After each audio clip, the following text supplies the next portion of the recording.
السلام عليكم ورحمة الله وبركاته. ازيكم يا حبايبي؟ عاملين ايه؟ النهارده جايين مع بعض في فيديو جديد، بس في صلى على النبي. اللهم صل وسلم وبارك على سيدنا محمد وعلى اهله وصحبه اجمعين. ازيكم يا حبايبي؟ عاملين ايه؟ وحشتوني كتير من اخر فيديو نزلت معاكم. طبعا زي ما انتم شايفين كده ما شاء الله الفراخ عندي زي الفل.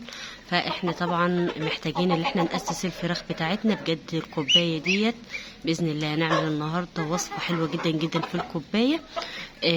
ما شاء الله هتخلي معانا الفراخ تتأسس. وطبعا احنا محتاجين نأسس الفراخ او البط، فلازم اللي احنا نعمل الوصفات ده او نعمل الكوبايه اللي انا هقول لكم عليها ديت. ما شاء الله هتأسس معانا الفراخ، وفي نفس الوقت هتخلي معانا الفراخ تبيض على طول، وفي نفس الوقت هتخلي معانا لو حتى الفراخ بيض هتخلي حجم البيضة حلو، هتخلي مش البيضة ضعيفة ولا حاجة. فزي ما انتم شايفين كده طبعا لازم اهم حاجة لازم نأسس الطيور عندنا ونهتم بهم بالتأسيس. مش شرط اللي احنا نأكلهم بقى اكل كده، لا، لازم برضو كل الوصفات ديت بتفرق مع الفراخ بتاعتنا وبتخليها يومها بيومين وبتأسسها معانا. فلازم برضو لازم اما نيجي نأسس الفراخ نعرف اللي احنا نأسسها صح عشان معانا العنقود البيض يتكون. وفي نفس الوقت برضو لو الفراخ بيضت عندنا يوميا يبقى حجم البيضة حلو، يعني مش تكون بيضة بقى صغيرة كده، لا، احنا عايزينها بقى عشان الحجم بتاعها يتضاعف ويكون معانا الفراخ متأسسة. لان لو هي متأسسة هتنتج معاكوا بيض يوميا، هتلاقي معاكي حجم البيضة حلو. فبجد الكوباية ديت حلوة جدا جدا لأي طيور عندك عامة. ما شاء الله بتفرق مع الطيور بتاعتك وبتخليها يومها بيومين وما شاء الله. فزي ما انت شايفة كده طبعا هنعرف فوائدها ايه. فلازم اهم حاجة برضو نشوف ننظف لهم المكان وما نخليهمش الفرشة او المكان اللي تحتهم يكون تحته مية، لا، عشان ما يجرالهمش تعب لا قدر الله ويجي لهم مكروب. فلازم نهتم بالحاجات دي. زي ما انتم شايفين كده ما شاء الله الفرخة حلوة جدا جدا ومعانا ما شاء الله وزنها حلو وحجمهم حلو اهو. فيا رب كده تستفادوا مني بأي حاجة وتستفادوا النهاردة مني بالوجبة بتاعت النهاردة بقى طبعا لازم بنوع لهم من الأكل. طبعا أنا معايا بقى عيش مكسرات كده ومعايا دش. فهبتدي برضو احط معايا شوية علفة، برضو ما بمنعش العلفة لان هي كلتها بروتين. العلفة كلتها بروتين، لازم تحطي كمية كده على الوجبة بس، لكن ما تحط لهمش علفة طول اليوم. فاحنا مرة نحط لهم عيش على علفة على دش، مرة نعملها لهم كده خليط. عندك بقى حتى كده كرات او بصل اخضر ابتدى اللي انت خرطيه وحطها لهم كده على العيش، ما شاء الله بتخليهم وزنهم بيزيد، بتفتح شهيتهم، بياكلوا كتير. فاحنا عايزين الفراخ معانا تسحب اكل عشان يتأسسوا معانا صح وينتجوا معانا بيض يوميا، وفي نفس الوقت حجم البيضة تبقى حلوة. لان في ناس كتيرة بتشتكي ان الفراخ لما بتيجي تبيض بتلاقيها البيضة صغيرة وفي نفس الوقت ما بيبيضوش يوميا. فبإذن الله الكوباية ديت هتخلي معانا الفراخ زي الفل وهتبيض معاكي يوميا، وهتلاقي البيضة ما شاء الله حجمها قد الضعيفة مرتين. تمام. فتعالوا بقى نشوف نجيب شوية علفة كده عليهم وهنبتدي بقى نحط بقى الاكل بتاعهم.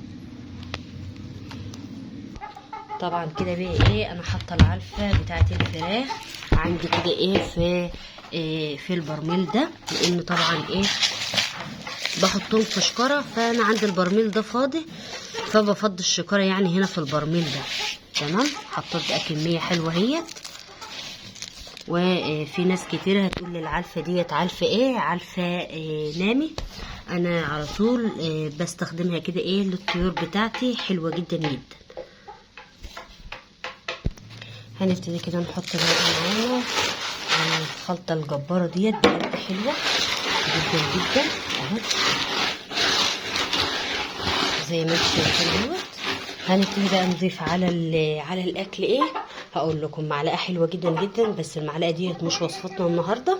فهنحط برضك معلقه عشان تبقى وجبه متكامله، تأسس معانا الفراخ، تبقى رافع مناعه. هتبقى كده معانا معلقه قرفه. القرفه حلوه جدا جدا لاي طيور عامه، ما شاء الله بترفع المناعه، بتزود الوزن، بتنشط الدوره الدمويه، فحلوه جدا. تمام. فاحنا بقى ايه هنضيف بقى كده كله مع بعضه. فلازم عايزه تاسسي فراخك اسسها صح، هتلاقيها ما شاء الله هتنتج لك بيض، هتلاقيها متاسسه، هتلاقيها تبيض معاكي طول السنه صيف وشتاء، فما تقلقيش يعني. تمام. تعالى نشوف بقى نقدمها كده للفراخ بتاعتنا.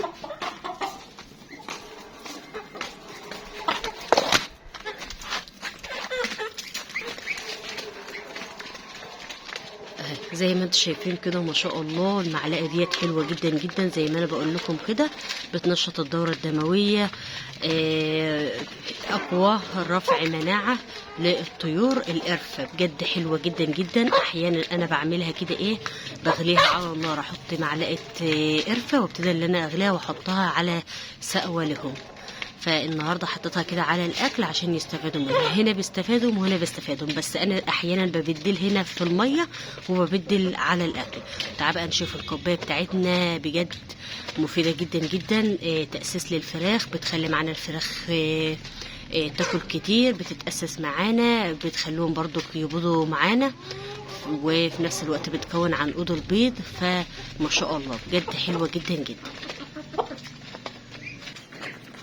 زي ما انتم شايفين كده، دي بقى معانا الكوبايه بجد سحريه، هتخلي معانا الفراخ ما شاء الله زي الفل، وهتفرق مع الفراخ وهتاسسها بجد حلوه جدا جدا. تعال نشوف المكونات بتاع الكوبايه بتاعتنا دي، وازاي هتاسسها، وازاي هتخليهم فتح شهيه، وازاي هياكلوا كتير، وفي نفس الوقت هتخليهم يبيضوا. طبعا لو الفراخ معانا متاسسه صح، الفراخ هتبيض معاكي على طول، حتى لو هي بشاير هتبيض معاكي في اقرب ايام، مش هتطول معاكي. فيا رب كده الفيديو بتاعي يعجبك، بس اهم حاجه ما تنساش اللايك والاشتراك فضلا وليس امرا، عشان افضل مستمريه معاكي دايما في تنزيل الفيديوهات. بعد كده بقى ايه، جينا للكوبايه بتاعتنا النهارده بقى هنضيف عليها ايه.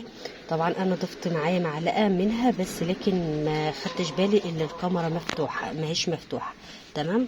فمعايا بقى الكوبايه بتاعتنا ديت عليها معلقه نشا، ومعايا معلقه ونص من الخميره، حلوه جدا جدا. طبعا لو خميره بيره حلوه، فطبعا انا حطيت معلقه ودي نص معلقه. تمام. هبتدي ان انا ادوبها كده باستمرار، ولو انت برضو حابه ان انت تضيفي عليها معلقه عسل، حلوه جدا جدا، بتفرق مع الفراخ بتاعتنا، بتخليها ما شاء الله الوزن بتاعها بيزيد، بتتاسس معانا صح. فانت اعتمد الوصفه ديت بجد حلوه جدا جدا. الخميره بتفتح شهيه الفرخ، وفي نفس الوقت بتقله معانا. فانت اعملي الوصفه ديت بس يومين كده في الاسبوع، هتبقى معانا حلوه جدا جدا. فانا كده فصلت كده لحد ما دوبتها كويس. لازم تدوبي الخميره مع معلقه النشا. طبعا هتقولي معلقه النشا مفيده في ايه؟ بجد حلوه جدا جدا لو عندك الفراخ، ولو عندك بقى فراخ صغيره بتبقى ما شاء الله حلوه جدا جدا. حلوه ليه؟ تعالوا بس نقدمها وبعدين هقول لكم.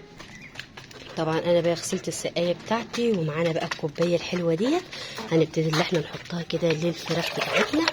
ما شاء الله بتفرق مع الفراخ وبتفرق مع البط، لاي طيور عامه اعمليها للطيور عندك.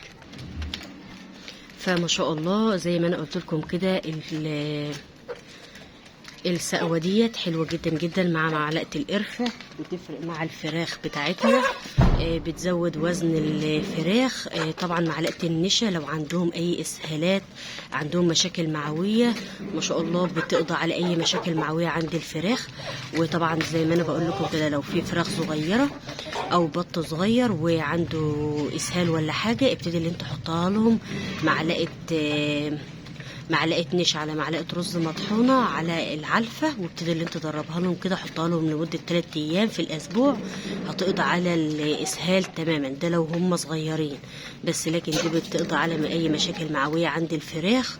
والخميره بجد بتاسس الفراخ معانا وبتخليها ما شاء الله زي الفل. فيا رب كده الفيديو بتاعي يعجبكم كده النهارده. اهم حاجه ما تنسليش اللايك والاشتراك، فضل وليس امرا. فيا رب كده الفيديو بتاعي يعجبكم كده النهارده.